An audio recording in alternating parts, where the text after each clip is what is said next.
Well, by my clock, I've got 7 o'clock, so welcome everybody to the November edition of Facebook Live. My name is Brad Bergstrom, and I'm lucky enough to be the superintendent here in Sauk Rapids Rice Public Schools. I want to thank everyone who has taken time out of their evening to come and join us for this Facebook Live session, and at the same time, welcome anyone that might be joining for the first time. We try to host these meetings on a regular basis as a way to share information about what's happening in the district, and also as an opportunity to ask questions that our community members may have about things that are going on in the school district. For those of you who are new, let me give you a little bit of insight in terms of how this works. The comment section in Facebook is where you can go ahead and type in your questions. I've got a couple of amazing people here tonight who will be scrolling through those, looking for those questions and giving them to me. You'll see me step out of the screen periodically. They write them on a Post-it and set it on a piece of paper for me to grab, and then I read those questions and try to answer them to the best of my ability. I also will be sharing some things with you that are going on in the district, or have been going on and will be going on, maybe is a better way to put that, so that you're also getting some information from me as well. Again, questions, put them into the comments section. We'll try to get to those as best we can. If I can't answer a question, I'll research it and bring it back to the next meeting to try and answer that. And for those questions that we don't get to, we'll try to get to those and utilize those in some way, shape, or form to get that information out to people as well. So again, thank you for joining tonight, and we're happy that you could be here. One other housekeeping item is that for some time now, as we've been doing these, I've been sharing with people that really the purpose behind these is to answer questions. And inside of the comment section, it is an opportunity for you to write questions. And while most have been doing a pretty good job with that, there has been a tendency for people to utilize the comment section as a way to express their views, to make comments that do not follow and are not in alignment with what school district policy and school district guidelines are for utilization of social media. So the last time we met back in October, things went a lot better, and I'm greatly appreciative of that. But a gentle reminder for everybody, if you have a grievance, if you have a viewpoint, if you want to go and share, really the superintendent might be X, Y, or Z, there's plenty of locations out there in the land of social media for you to be able to do that. From a school district perspective, that's not what this is about. And if we see a return to that, we will simply try to find another way to get those questions asked to us, but it will not be through the comment section, which will make it be a bit more complicated. So I'm asking you, please, to continue the good work that you did in our last session and refrain from putting your comments and your views in the comment section, and instead let's reserve that for those questions. And part of the reason, again, is it doesn't follow our guidelines as a district. But number two, it was also driving people away because they want to get some information and not have all of the other noise in the background. So your help with that would be greatly appreciated. Again, if you have any questions, put them in the comment section. We'll do our very best to try and get to them this evening. We'll go here until 8 o'clock or until there's no more questions. And with that, I'm going to go ahead and get started, as there's a couple of things that I want to make sure that I share with you tonight before our session is over. And the first one has to do with lunch accounts. We received some questions here prior to the MEA break where families were seeing a charge for a lunch account on their child's lunch account balance sheet. And there was some confusion because we get from the federal government, we get a free breakfast and a free lunch for every student that's here. And if we get a free one, why are we being charged? So what we're trying to clarify with everybody is absolutely everybody gets a free breakfast, everybody gets a free lunch if they should so choose. However, particularly at the lunchtime, there is an opportunity for students to get another entree or they can get a second meal. Those we have to charge for. So we really want to make sure that families talk with their children and know if it's okay or not. We're not going to police that. We will certainly try our very best to work with families if there's some concerns with this. But at the end of the day, it's up to the family and the child to choose that. And if there is a second entree or if there is a second lunch, there will be a charge for that, and it will show up on the lunch account balance sheet. We are not receiving reimbursement for a meal and charging for a meal at the same time. If you see the charge, it's because there's a second meal. In addition to that, we have determined and finalized how we can get lunch account information out to families. And so if a family is in the negative, they're below the zero balance with their lunch account, there will be notification that comes out daily until that balance is taken care of. And we also know and understand that sometimes things happen and families may have a negative lunch balance, and it may not be easy for them to pay that particular balance that is owed. Please know that our job is to work with you if things are as such that you may need to do some sort of a payment plan, or if, yep, I can do this, but I need a couple of weeks. We will work with you if there is a need to try and figure out a way to get that negative lunch balance paid off. Our job will be to work with you and not to hound you or to say you got to pay the whole thing at one time. So please know that we are willing to work with you. If there is a negative balance, just talk to us, and it could be the administration in the building that you're in, or it could be a reach out to food service. We'll certainly try to work with you to get that figured out. We also want to let you know that if your balance is between $20 and zero, there will be notification that's coming out on a weekly basis. I've talked with a number of different families that have let us know that they appreciate those gentle reminders because sometimes the communication home isn't as reliable as they'd like it to be. So again, just to recap, that if you see a charge for a lunch, it is because your child has taken a second lunch. It could be a second entree as well. And that we are notifying families on a daily basis if their fund balance is, if their balance is below zero, it's in the negative, and it's once a week if it's between $20 and zero. The other piece I want to make sure that everybody understands and gets the information on is that a la carte items are very different from what I call the main food lunch line. Anything that's a la carte, that is not free, that has to be paid for. And so if a child goes through the a la carte line, that will be a charge every single time because those food items are not covered by that waiver that came from the federal government for the free meals. So I wanted to make sure that we shared that information with you.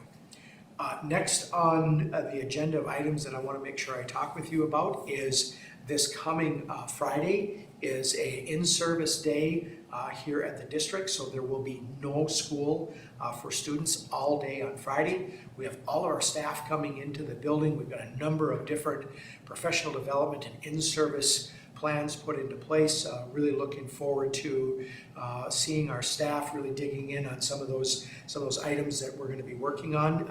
We put together a full day of items for our staff to go through. So again, just a gentle reminder that there is no school for students on Friday, that's K through 12, and just wanted to make, there will be some notification going out on Thursday as a reminder for that as well.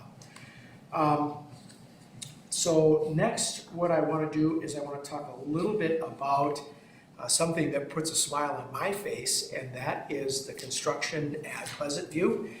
If you've driven by there lately, you will see that we are making a tremendously large amount of progress. There are windows in, there is brick up, there is steel is up, and we're kind of in that final hour of trying to make sure we get everything buttoned up on the outside, because we will continue to work throughout the winter months as well. So while you might not see a lot going on the outside of the building, once it starts to get much colder outside, please rest assured and know that we will be doing a lot of work on the inside of the building, as we are still on track for an August of 2022 school opening. And having had a chance to get a tour on the inside of it, it's just awful exciting, and we are very grateful for the community for supporting the building of the new Pleasant View Elementary School. And it's exciting that it's being built in the same place where the current PV is at.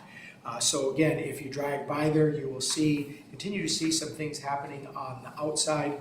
But as the winter months come along and it gets colder outside, there will continue to be work, but it'll be on the inside and not quite as visible as what we see on the outside.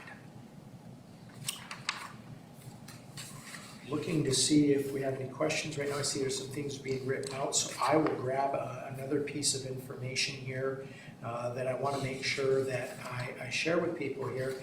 So I see a question coming up there, so I'm going to go ahead and grab this one.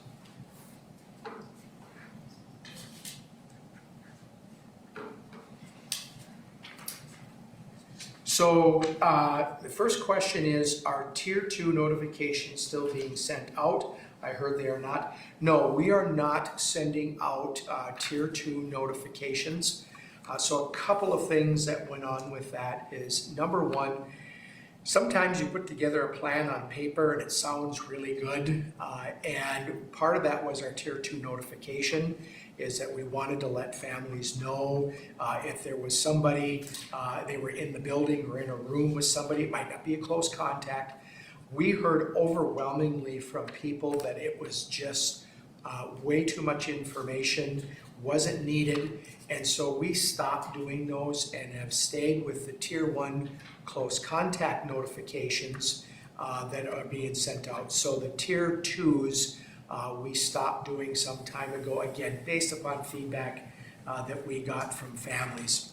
And the second part to this question says, can you clarify what close contact, what notifications are being sent and what close contact is? So we will still continue to send to families close contact notification if, when we find out somebody has tested positive for COVID and they have been at school, and in our contact tracing, if we can determine that somebody has been inside of close contact with somebody for more than 15 minutes throughout the course of the day, that Tier 1 notification will still go home. So close contact is defined as, in the day's time period, within more than 15 minutes of contact with somebody who's tested positive in a 24-hour time period. And just as a gentle reminder, there's been some thoughts that, well, I will, if I'll be by this person for 10 minutes, and then I'll switch and I'll go somewhere else for a half an hour, and then I'll come back and I can be with this person for 10 minutes. I'm not going over the 15 minutes. The 15 minutes is cumulative throughout the course of the day. It's not just in one sitting. So again, Tier 2, we heard very clearly from families, was not meeting its intended impact. And so we stopped doing that and have continue our focus on the Tier 1 notifications, because those are the ones that are more than 15 minutes within 6 feet, if I should add that, within 6 feet for more than 15 minutes in a given day's time period. And that is cumulative, not just at one time.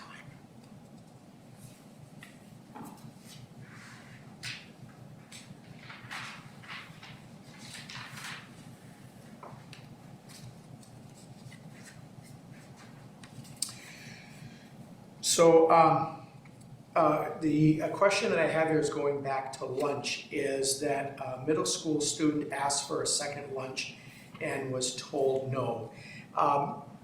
Please know and understand that we try our very best to make sure that we are being consistent. There could be some additional information that we're not aware of, but we'll certainly will check with our food service people because we do, if the family is okay with that, we certainly want to allow a student to be able to get that second meal. So again, we'll do some checking into that, and we want to make sure that our practice is consistent. We did learn earlier when we started getting some information in terms of second meals, etc., that we weren't being consistent at our elementary buildings. They were fairly close, but not exactly the same, and so we've worked very hard to make sure that those are in alignment as well. But if we have a situation that we're not being consistent, we certainly will check into that. And again, we do our very best to be consistent. My guess is there's some additional information, but again, we'll do some checking with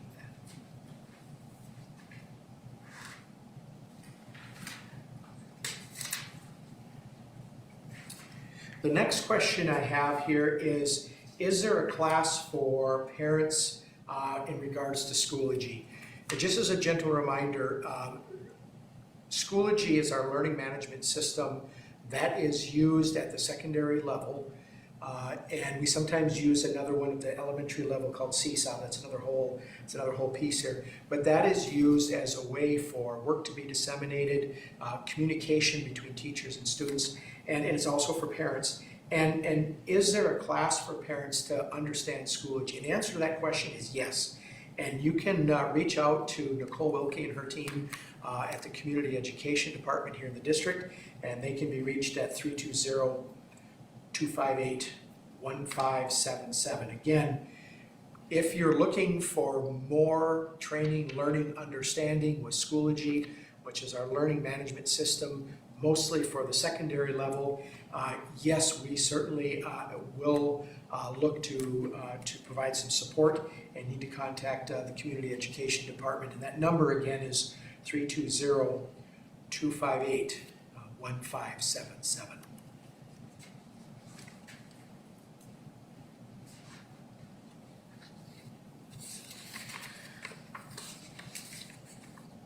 As I'm waiting for more questions, I thought I'd share a couple of other things here. One of the things that I think is very special and very unique about schools and communities is that bond that is formed with the activities that happen, and whether that be some of our co-curricular activities like the plays and theater and speech, or our activities like baseball and basketball and football. We provide lots of opportunities for our students to display their talents, and what's great is those talents can be also displayed for the community to see. And we are right now in that time period where we're starting to transition with some of our fall activities are ending and some of our winter activities are beginning. But I want to talk to you about a couple things that I think are worthy of mentioning. Number one is that Disney's Freaky Friday the musical is, we've had our students and staff have been working really hard for weeks on end preparing for this, and that fall production is going to be performed by the high school Storm Drama Team. The musical opens up tomorrow, Thursday, November 4th at 7 p.m. That will be at the PAC here. The rest of the show dates include November 5th and 6th, so it is Thursday, Friday, and Saturday. And then there'll be two more shows the following weekend, November 12th and November 13th, and that's at 7 p.m. So again, we've got the 4th, 5th, and 6th at 7 o'clock. There's also a matinee on Sunday the 7th. That will be at 2 o'clock. And if you're a Vikings fan like me, going to the musical will be way more entertaining than watching the Vikings. And the outcome will make you smile a lot more as well. And then there will also be the following weekend on the 12th and the 13th, 2 shows, one each day, starting at 7 p.m. So the 4th, 5th, 6th, 7 o'clock, the 7th at 2 o'clock, and then the 12th and the 13th at 7 p.m. In addition to that, I also want to let you know that our volleyball team will be playing in the section championship on November 6th, and that will be against Alexandria. That will be at 6 p.m., and that will be in Melrose. It will be in a neutral site, so at the Melrose High School. For our fans, we're looking for a whiteout, and if you choose not to wear white, please feel free to, we're encouraging you to wear green and gold. Storm fans are going to sit on the east side bleachers behind the team benches. It's where the students will sit behind the Storm. The parents and spectators will be sitting behind where Alexandria is at. There is a fan bus that's being made available, but it's only for students in grades 9 through 12. Tickets can be purchased either through online ticketing at Sauk Rapids Rice here, and then there'll be a person from the school district there to check you in once you get there. And Melrose is also having a cash box that is available, and online ticket sales are only available until noon on Saturday. The doors will open up at 5:10 p.m. And again, the girls volleyball team, and congratulations to the coach and their staff and the team, and best of luck to you as we play the Alexandria Cardinals in the section final. And that'll be this Saturday, November 6th at 6 o'clock at the Melrose High School gym. And seating for that will be behind the team benches, with the student section being behind the Storm bench and the parent and spectator section being behind the Alexandria bench. All right. I'm checking off my list of things here that I wanted to make sure that I visited with everybody with. The next piece I want to talk about is not necessarily something that's coming out of the school, but certainly will have an impact with the school as well as for our families. And that is Benton County is engaging in a broadband study right now to really find those areas that are either not served or underserved as a way to try and bring more broadband access to our county. And as we have gone through the distance learning piece and preparations for online learning, etc., the importance of having broadband access, and not just broadband access through something like this right here through a phone, but reliable, consistent broadband access is paramount to us in terms of the economic viability of our county, but also for us as a school to make sure that the needs of our students are being met. And so the county is in the process of engaging in this study to see where people are at.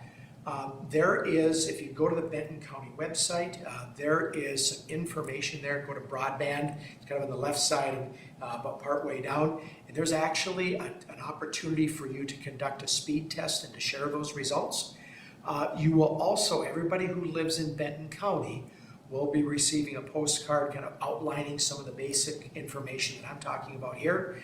And this broadband study piece originally was scheduled to go until November 15th, but due to a delay in the postcards coming out, that timeline has been extended to November 24th.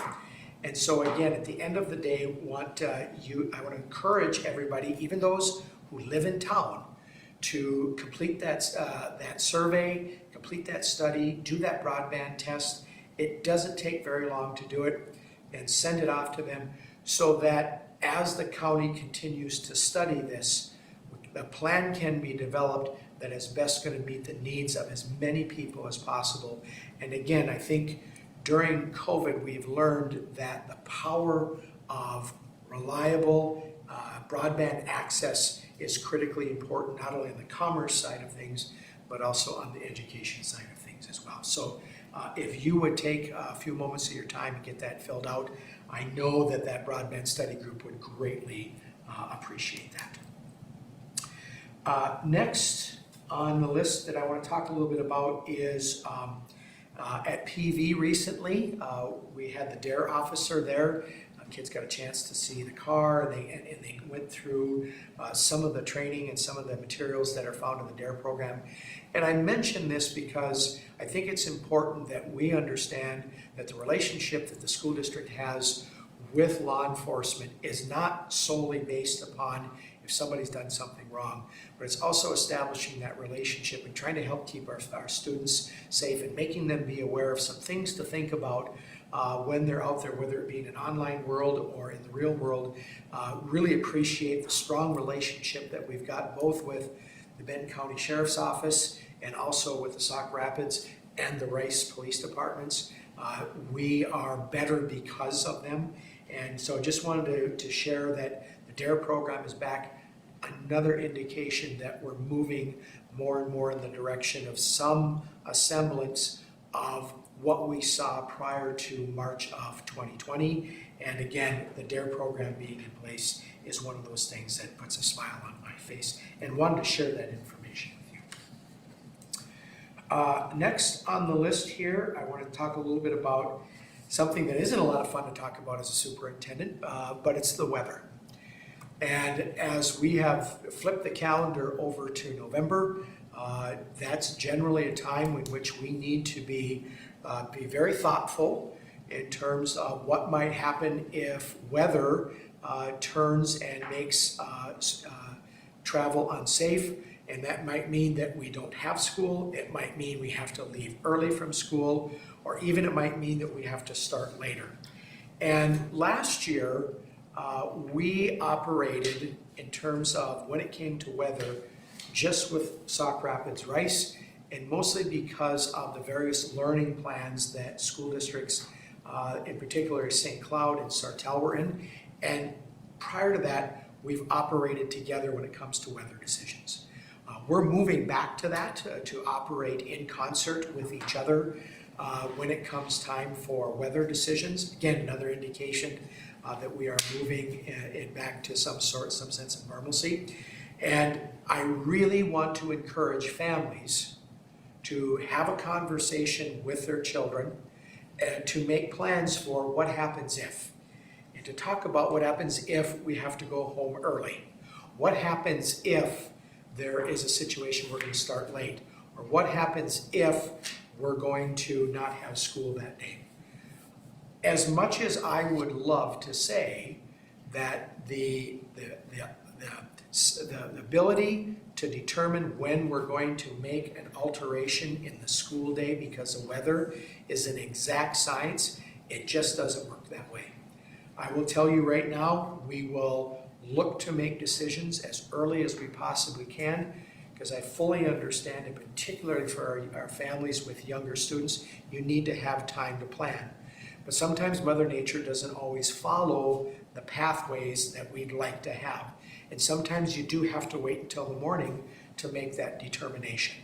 But our goal is to make that call as soon as possible, preferably the night before. There will be times when a decision is made and the storm goes and does something different. Not so much when it comes to cold weather, but particularly when it comes to snowfall. There will be times as well that storms may look like they're going to miss us, and then all of a sudden they shift and they're coming our way, and we don't have a lot of time to make that determination. And for that, I want to let everybody know right now, I'm sorry, that's sometimes what winds up happening with this. And we will do our very best as Sartell, Sauk Rapids, and Rice, and also St. Cloud, to make the best decision we can with the information we have, and with the number one objective of keeping both our students and our staff safe. And if we err on the side of making an adjustment and the weather shifts and adjusts, that to me is a better outcome. It still aggravates people, and it aggravates me as well, but it is still a better outcome than if we decide to go and then we wind up placing students and staff at risk. So just coming back around to this couple thing, key points. One, please visit with your children about plans for the weather, which includes dressing appropriately for it. Number two is that we will try to make decisions when it comes to altering the school day, when it comes to weather. We will try to do those as early as we can, and we will be working with, it'll be Sauk Rapids Rice, Sartell, St. Stephen, and St. Cloud. We'll be working in unison with those, unless for whatever reason a building or a grade level might be in an online learning environment. But for the most part, we're going to operate as the three of us making the decision together in concert. I see there's a couple of questions here. I'm going to grab them.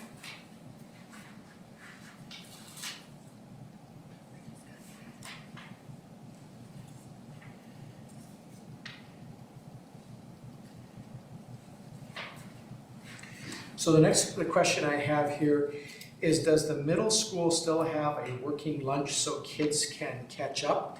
And the answer to that is not officially, but what we really want to have students do is connect with their grade level counselor.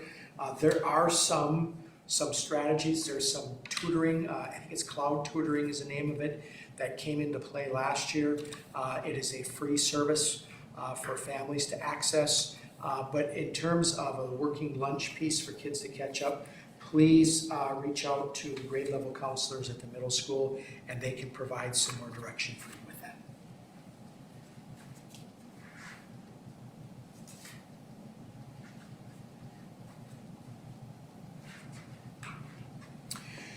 So just as a little follow-up, great call out here. I'm going to go back to the weather piece that I spent a little time talking about.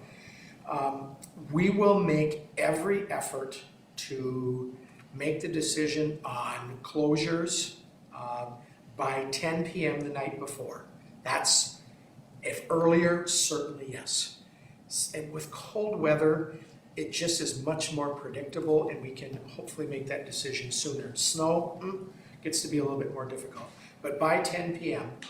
or before 5:30 a.m. the next morning, and if we're going to have to release early, we will make that decision by 11 a.m., if there's going to be an early out, because we know and understand that we got to get bus drivers back. It creates a conundrum for families, because some of the adults in the household may be at work and kids may need to go home. That's why I think it's so very important, and particularly for our youngest learners, that there is a plan that is being discussed and talked about for what happens if there's going to be one of these last minute early outs, for example, so that everybody knows where we're going to be going and what needs to happen.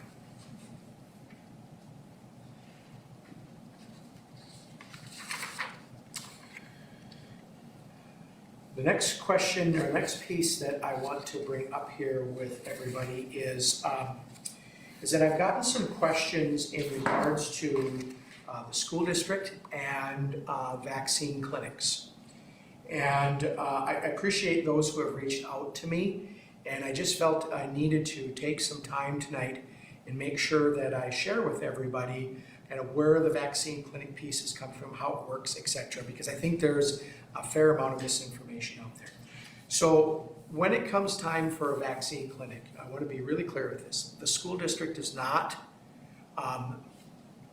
provide the staff to do those. We work in conjunction with Benton County Public Health. We provide the space, and they provide the staffing for it. And there's been some confusion that when information comes out about a vaccine clinic, that it is for everybody whether they like it or not. And again, I cannot be more clear with this, is that when we partner with Benton County Public Health, which I want to give a shout out to Julie Willman and her staff. They are amazing people to work with. They've got a thankless job to do, and we enjoy the partnership that we have with them. But I want to be really clear that the vaccine clinics that we'll host here when we utilize our space, it's only for those who have the desire to want to get the vaccine. It is not that everybody's going to get it. We have protocols in place that help to ensure that only students and families who want the vaccine are getting it. Now, the protocols look a little different, and I'll talk a little bit about that, depending upon the ages of the children. But there is still it's not going to be we're not going to be lining people up that don't want to get it and giving them vaccine. It is an option, and we are getting requests from families that want us to help out with that because it's the only way that they can get the vaccine and they want their children to have it. Again, I understand that there are a variety of different thoughts and views with the vaccines, but this is only geared for those who wish to have it. So what are some of those protocols in place to make sure that these things are happening? So number one, when it comes to the high school level, we will offer those during the day. We've done a couple of them, one last spring and one again this fall. But even those, unless you're the age of majority, which is 18 years of age or older, even with those, we still need to have parent permission. And as part of the protocol that's in place, you must sign up in advance, and the day of, Benton County Public Health calls to confirm and say yes, to confirm that it is a yes, that the parent or guardian still wants this. We do not just take the words of the students, but during the day, school day, we do have that option we've made available for our kids at the high school only. When it comes to the middle school, and eventually when it comes to offering at the elementary level, those will be at the end of the day and beyond. So it might be right when school gets out, but they're not being held during the school day, and a parent or guardian must be with the child at our elementary level as well as our middle school level. You still need to sign up, you still need to do those pieces so that they can staff appropriately for those who wish to have it.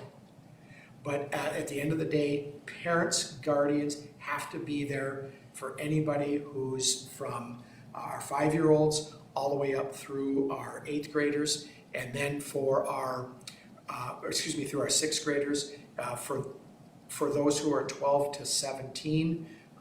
Again, at the high school level, we will have it during the day. A parent doesn't have to be there, but calls are made the day of to confirm. And if we don't make that contact, then there's no vaccine given. And students can't just come in and sign up and decide to do this. So I want to be really clear because I don't want the anxiousness of parents to think, oh, the school is out trying to do something. No, we're not.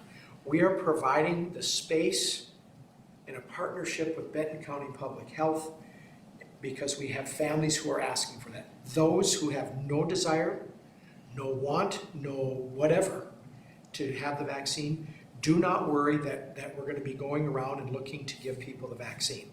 That is not what this is about.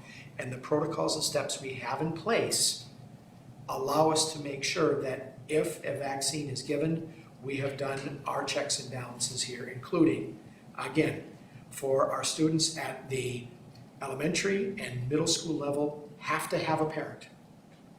At the high school level, I should back up, have to have a parent or guardian, and it's done after the school day is over.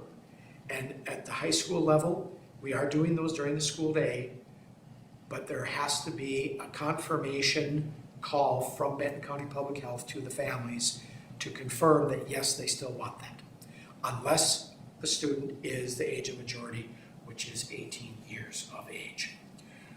We will be, and you probably have seen some information that went out tonight for our elementary families. There will be a 5 to 11-year-old clinic on November 12th from 3:30 to 6:30 p.m. at both PV and at Rice. You may ask, well, what about Mississippi Heights? It simply is a staffing issue. There is not enough staff with Benton County Public Health to have all 3 locations set up. So in Sauk Rapids, we picked one location, and that happened to be PV. And then we'll have it at Rice. And those times, again, are from 3:30 to 6:30 on November 12th. And that is the Pfizer vaccine that will be given, because it is the only one that is approved for ages 5 through 11. And then there will be a follow-up for the second dose on December 3rd. If you have any questions, please feel free to reach out to either your child's school. If you have a question or a concern in regards to the process, they can certainly try to answer those for you. But again, just wanted to make sure that we're being clear with what our intent is, and also to be very clear with families that if you're not interested in a vaccine for your child, we're perfectly okay with that. Only those who have parent permission, and again, elementary, middle school, parent or guardian there when the vaccine is given.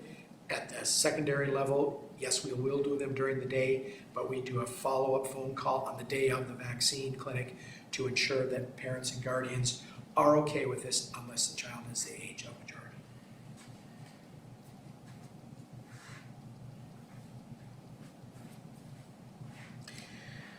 You know, sometimes my answers leave more questions than they should. So great question here.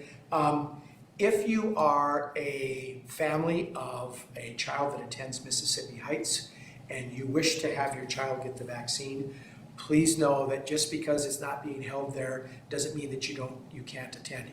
You can either go to PV, or if it works better for you to go up to Rice and do that, either one of those locations, you certainly can sign up and go get the vaccine there as well. So even though we're not doing the clinic at Mississippi Heights because of staffing reasons with Benton County Public Health, if you have a child that attends there and would like to get the vaccine through the school's vaccine clinic, and again, we offer the space, Benton County Public Health offers the staffing, you can certainly go to either one of those two buildings and get that taken care of.